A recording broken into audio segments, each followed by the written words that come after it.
Hello guys, आप सबका स्वागत है आपके अपने यूट्यूब चैनल MKD एकेडमी के स्टडी पर। तो हम आज आपके लिए क्लास 9th की पॉलिटी लेके आए हैं। ठीक है, तो लोकतंत्र क्या होता है और क्यों, लोकतंत्र क्यों और क्यों होना चाहिए। ठीक है, तो अब हम स्टार्ट करते हैं। लोकतंत्र क्या होता है, लोकतंत्र की परिभाषा।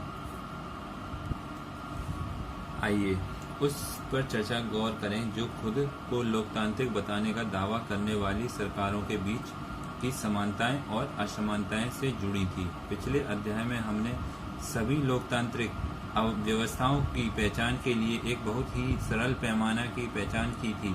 वह पैमाने पर था लोगों के पास अपनी सरकार को चुनने का अधिकार। लोगों के पास अपनी सरकार को चुनने का अधिकार क्या होता है? लोकतंत्र शासन।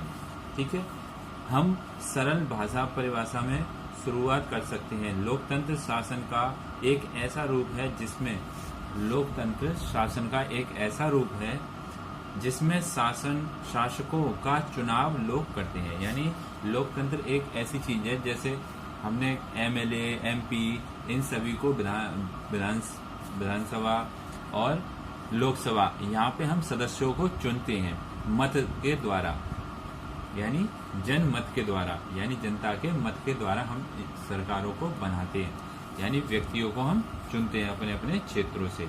यह उपयोगी शुरुआत है। यह परिभाषा बहुत ही स्पष्ट ढंग से लोकतांत्रिक और गैर लोकतांत्रिक। अब गैर लोकतांत्रिक कौन से होते हैं वो इसको देखते हैं हम।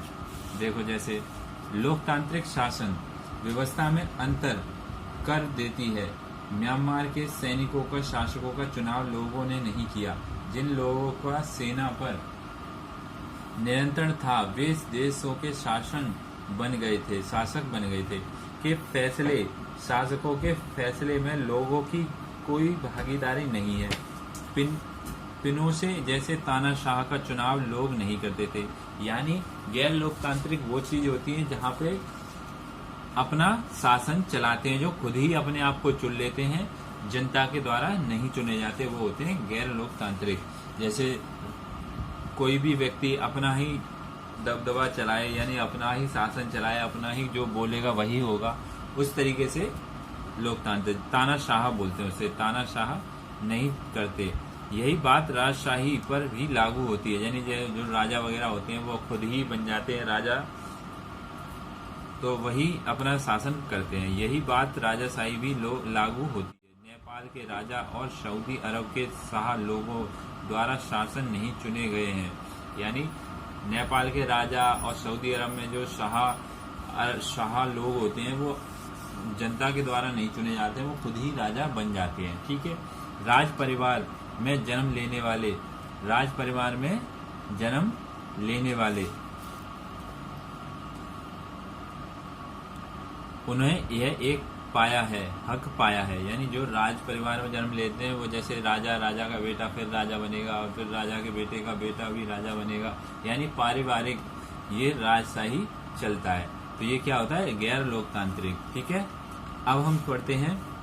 लोकतंत्र का मतलब लोगों का शासन है, पर इस परिभाषा में प्रयोग हमने बिना सोचे समझे किया, तो फिर उन सभी सरकारों की लोकतंत्र कहना पड़ेगा जो चुनाव करवाती हैं और फिर सही नतीजे पर नहीं पहुंच पाएंगे। जैसे कि हम अध्याय 4 में आपने पढ़ा होगा कि समकालीन दुनिया की हर सरकारें चाहे तो लोकतांत्रिक हो जाए ना हो, खुद को लोकतांत्रिक कहना चाहती हैं। तो इसीलिए हमने असली लोकतंत्र और दिखावटी लोकतंत्र वाली सरकारों के बीच सावधानी पूर्वक फर्क करना होगा। यह काम हम सभी तभी कर पाएंगे जब हम परिभाषा के एक शब्द को सावधानी से समझें, लोकतांत्रिक सरकारों की विशेषता को जानें। यानी हमें लोकतांत्रिक सरकारों की विशेषता को जानना चाहिए और गैर लोकतांत्रिक शासन को भी हमें पहचानना चाहिए। जो लोग कहते हैं कि हमारा देश लोकतांत्रिक है, उनकी व्यवस्था को भी हमें पहचानना चाहिए। जब तो हम समझ पाएंगे कि लोकतांत्रिक और गैर लोकतांत्रिक में अंतर क्या होता है। अब हम पढ़ते हैं लोकतंत्र की विशेषताएं। तो हमने इस सरल परिभाषा के साथ शुरुआत की है कि लोकतंत्र शासन का एक रूप है जिसमें जनता का चुनाव, जनता शासकों का चुनाव करती है, यानी जनता वोट डाल के अपना मत देती है, निर्णायक मत के किसको हमें यहाँ पे अपना प्रतिनिधि बनाना है, जनप्रतिनिधि बोलते हैं उसे। इससे उनके सवाल उठ खड़े होते हैं। इस परिभाषा के अनुसार शासक कौन है, किसी सरकार को लोकतांत्रिक कहे जाने के लिए उनके किन अधिकारियों का चुनाव होना आवश्यक है। लोकतंत्र में वे कौन से फैसले हैं जो बिना चुने हुए अधिकारी भी ले सकते हैं। लोकतंत्र में ऐसे कौन कौन से फैसले होते हैं जो बिना चुने हुए अधिकारी भी ले सकते हैं उस फैसले को। किस तरह के चुनाव लोकतांत्रिक चुनाव कहते हैं। किसी चुनाव को लोकतांत्रिक कहने के लिए किन शर्तों का पूरा होना जरूरी है। इन सभी बातों को हम जानेंगे, जब तो हम इन चीज़ों को समझ पाएंगे क्या होता है, कैसे होता है ये चीज़ें। ठीक है, अब देखो सरकार के किस रूप में लोकतांत्रिक कहेंगे। क्या चुने हुए शासक लोकतंत्र में अपनी मर्जी से सब कुछ कर सकते हैं। इन चीज़ों के बारे में हम सभी चीज़ों के बारे में समझेंगे, जब तो हम इन चीज़ों को आगे पढ़ पाएंगे और उन चीज़ों को हम चुन सकेंगे। जैसे हम अपनी सरकारों को चुनते हैं तो हम इन चीज़ों के बारे में हम समझेंगे, जब तो हम अपनी सरकारों को समझ पाएंगे। प्रमुख फैसले निर्धारित नेताओं के हाथ में। पाकिस्तान में जनरल परवेज मुशर्रफ ने अक्टूबर 1999 में सैनिक तख्ता पलट की अगुवाई की। उन्होंने लोकतंत्र ढंग से चुनी हुई सरकार को उखाड़ फेंका और खुद को देश का मुख्य कार्यकारी घोषित किया। यानी परवेज मुशर्रफ थे, उन्होंने क्या करा कि अपने अधिकार का दुरुपयोग किया। लोकतंत्र के द्वारा चुने गए थे, मगर उन्होंने क्या किया, अधिकारियों को बोल के और अपना जो भी करना चाहा उन्होंने किया, जो चाहते थे वही किया उन्होंने, बिना जनता के सुझाव के। तो घोषित बाद में उन्होंने खुद को राष्ट्रपति घोषित किया और 2002 में एक जनमत संग्रह कराने का अपना कार्यकाल 5 साल के लिए बढ़वा लिया। यानी जनमत संग्रह के द्वारा उन्होंने अपना कार्यकाल भी खुद भी बढ़वा लिया। पाकिस्तान मीडिया, मानवाधिकार संगठनों और लोकतंत्र के लिए काम करने वाले ने आरोप लगाया कि जनमत संग्रह धोखाधड़ी है और इसमें बड़े पैमाने पर गड़बड़ियां की गई हैं। अगस्त 2002 में लीगल फ्रेमवर्क ऑर्डर के जरिए पाकिस्तान के संविधान को बदल डाला। यानी जो पाकिस्तान के संविधान में था कि लोकतंत्र से ही या जनमत संग्रह के द्वारा ही वोट पड़ेंगे, यानी जनता वोट डालेगी जब भी चुने जाएंगे, मगर उन्होंने क्या उसमें भी गड़बड़ी करी, जनमत संग्रह में भी, और परवेज मुशर्रफ राष्ट्रपति बन गए पाकिस्तान के। इस ऑर्डर के अनुसार राष्ट्रपति राष्ट्रीय और प्रांतीय असेंबलियों को भंग कर सकता है। ऐसा एक ऑर्डर बनाया जिससे वो क्या है, प्रांतीय और राष्ट्रीय वाणी को भंग कर सकता है। मंत्रिपरिषद के कामकाज पर राष्ट्रपति सुरक्षा परिषद की निगरानी रहती है, जिसके ज्यादातर सदस्य फौजी अधिकारी कानून के पास हो जाने से बाद राष्ट्रपति प्रांतीय असेंबलियों के लिए चुनाव कराएंगे। इस प्रकार पाकिस्तान चुनाव भी हुए, चुने हुए प्रतिनिधियों को कुछ अधिकार भी मिले, लेकिन सर्वोच्च सत्ता सेना के अधिकारियों के और जनरल परवेज मुशर्रफ के पास थी। यानी जो भी चुनाव वगैरह हुए फिर भी उसमें क्या हुआ, परवेज मुशर्रफ के पास और अधिकारियों के पास, उच्च अधिकारियों के पास सारी शक्तियां थी। स्पष्ट रूप से परवेज मुशर्रफ ने शासन वाले पाकिस्तान को लोकतंत्र न कहने के अनेक ठोस कारण हैं, लेकिन यहाँ सिर्फ एक कारण पर ही चर्चा करते हैं। ठीक है, यानी पाकिस्तान में क्या था, लोकतंत्र तो कहा जाता था मगर लोकतंत्र वहाँ चलता नहीं था। वहाँ क्या, राष्ट्रपति शासन करता था और अधिकारी वहाँ शासन करते थे। जनता का कोई नहीं सुनता था, न जनप्रतिनिधियों की कोई सुनता था, खाली वहाँ राष्ट्रपति की सुनी जाती थी। ये क्या है, लोकतंत्र कहते हैं मगर लोकतंत्र का कोई भी पालन नहीं होता है। इस चीज के बारे में बताया गया है इसमें। पहली विशेषता पर पहुंचते हैं। लोकतंत्र में अंतिम निर्णय लेने की शक्ति लोगों द्वारा चुने हुए प्रतिनिधियों के पास ही होनी चाहिए। क्या मतलब है कि अगर कोई भी हम लोकतंत्र शासन व्यवस्था की मतलब है, इसमें लोकतंत्र शासन व्यवस्था का मतलब है कि पहली विशेषता क्या होनी चाहिए, जो लोकतंत्र में अंतिम निर्णय लेने की शक्ति लोगों द्वारा चुने हुए प्रतिनिधियों के पास ही होनी चाहिए। जो भी अंतिम निर्णय लेंगे हम जनता के भलाई के लिए, वो सभी कौन, जनप्रतिनिधियों के द्वारा ही होना चाहिए, जो जनप्रतिनिधि जनता के द्वारा चुने गए हो। ठीक है, तो स्वतंत्र और निष्पक्ष चुनावी मुकाबले, अब स्वतंत्र और निष्पक्ष चुनावी मुकाबले हुए, फिर कौन कौन कहाँ कहाँ जीता। तो चीन की संसद को कबांगुओ रेमिमिन दाई बियाओ दाओहुई राष्ट्रीय जन संसद कहते हैं, यानी ये क्या है, वहाँ की संसद का नाम है। तो चीन की संसद के लिए प्रति 5 वर्ष बाद नियमित रूप से चुनाव होते हैं। इस संसद को देश के राष्ट्रपति नियुक्त करने का अधिकार है। इस देश का राष्ट्रपति नियुक्त करने का अधिकार है यहाँ पे। इसमें पूरे चीन में से करीब 3000 सदस्य आते हैं। कुछ सदस्यों का चुनाव सेना भी करती है। चुनाव लड़ने के पहले सभी उम्मीदवारों को चीनी कम्युनिस्ट पार्टी से मंजूरी लेनी होती है। 2002 और 2003 में हुए चुनावों में सिर्फ कम्युनिस्ट पार्टी और उससे संबंध कुछ छोटी पार्टियों के सदस्य ही चुनाव लड़ने की अनुमति मिली। सरकार सदा कम्युनिस्ट पार्टी की ही बनती है। वहाँ पे क्या है, हमेशा सरकार किसकी बनती है, कम्युनिस्ट पार्टी की। 1930 में आज़ाद होने के बाद मैक्सिको में हर 6 वर्ष बाद राष्ट्रपति चुनने के लिए चुनाव कराए जाते हैं। देश में कभी कभी फौजी शासन या तानाशाही नहीं आई, यानी चीन में कभी भी फौजी शासन नहीं आया, ना तानाशाही का मतलब कोई एक व्यक्ति ही पूरे देश को नहीं चलाता। उसका मतलब ये है, तानाशाही का मतलब कोई एक राजा है, अब वो अपनी ही चलाएगा, तो वो क्या है, तानाशाही। और फौजी शासन क्या है, जहाँ पे अधिकारी अपना शासन करें बिना जनता के सुने या जनप्रतिनिधियों के सुने।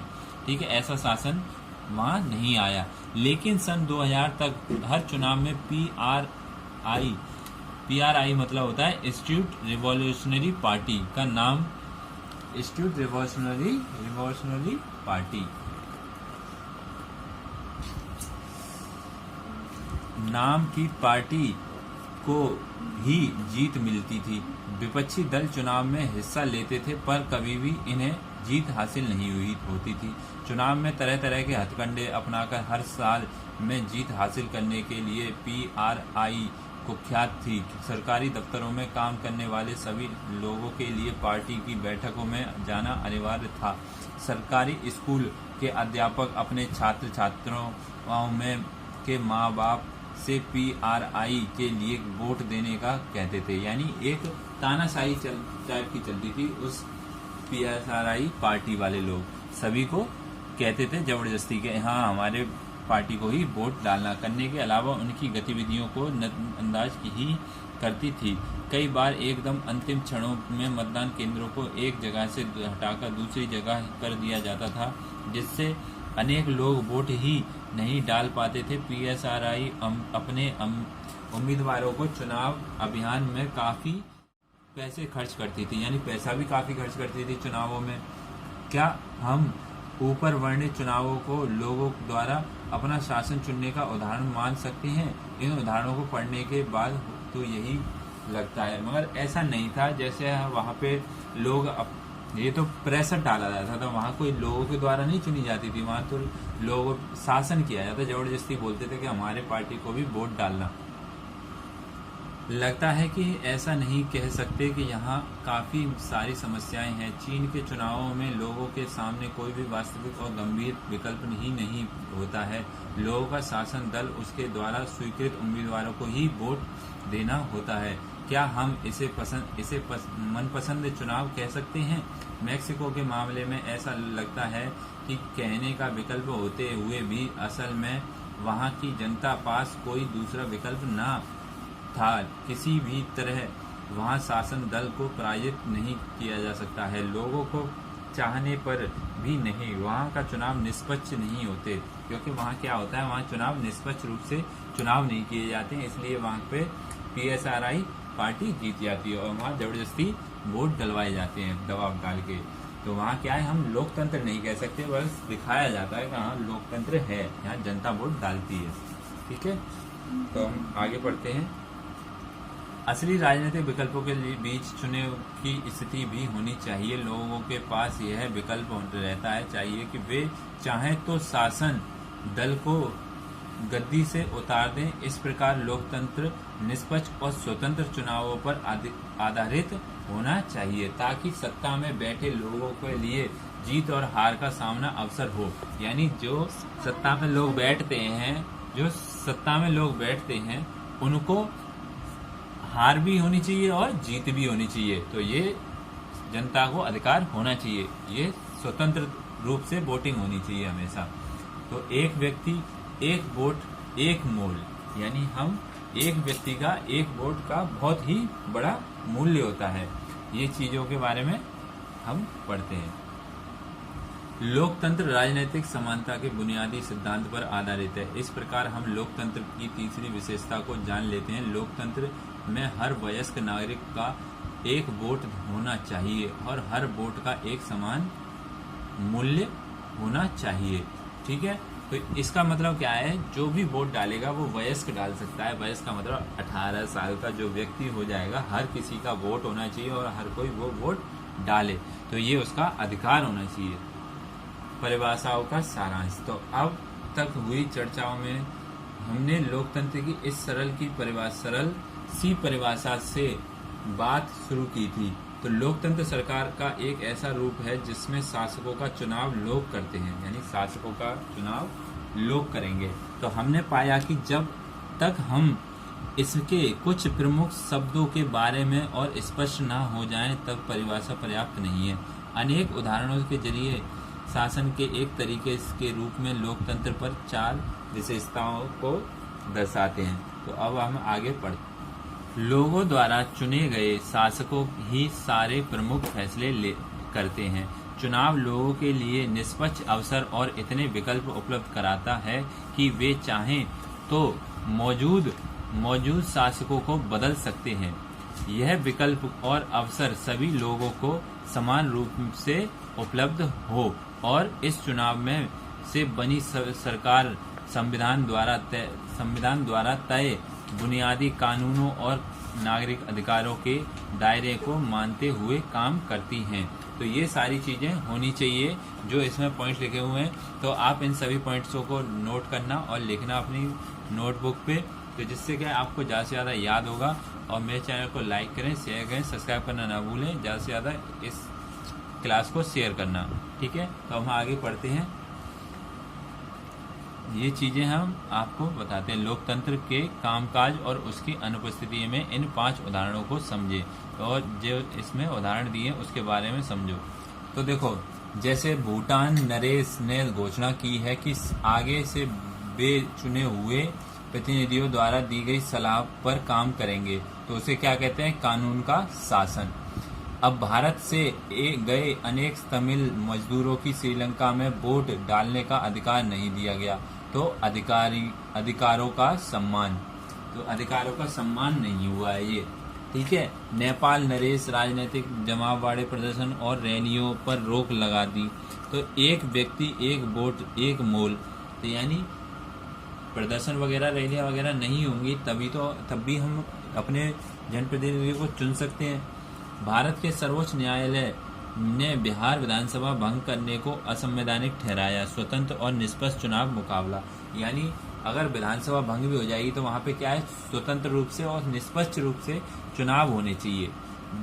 बांग्लादेश की राजनीतिक पार्टी इस बात पर सहमत नहीं हुई कि चुनाव के समय किसी पार्टी की सरकार ना रहे, चुने हुए नेताओं द्वारा प्रमुख फैसले करना, यानी ये नेताओं के द्वारा फैसले किए गए थे।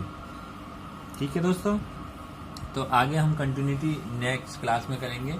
आज के लिए आपकी क्लास यही है। तो मेरे चैनल को लाइक करें, शेयर करें, सब्सक्राइब करना ना भूलें। ओके, बाय दोस्तों।